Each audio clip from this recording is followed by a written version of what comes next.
Liverpool rarely actively participates in the transfer deadline day pageantry in the current setup.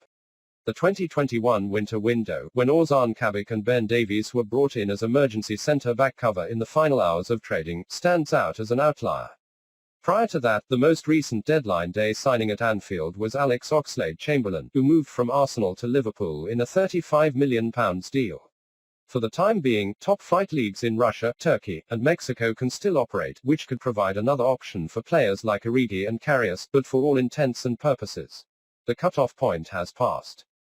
There is no doubt that Liverpool and those in charge of transfers made a rod for their own backs when it came to moving players on. The decision to give Origi a new 5-year contract after the club won the Champions League in 2019 remains one of Edwards' most egregious and heartfelt mistakes as sporting director.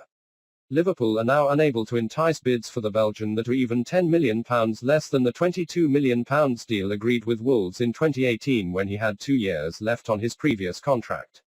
The fact that Origi turned down the move to Molineux was not the fault of those in the club's hierarchy, but the current situation is.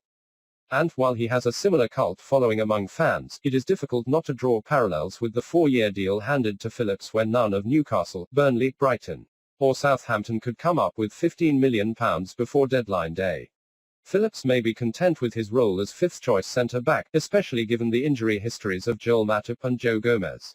But there is unlikely to be a better time to capitalize on his profile than the current window. As a result, the problem persists. Liverpool retains a vulnerable underbelly to their otherwise world-class squad, as pricing out potential suitors appears to have sabotaged that sell-to-buy outlook. With the players he has, Klopp remains confident of success on a number of fronts.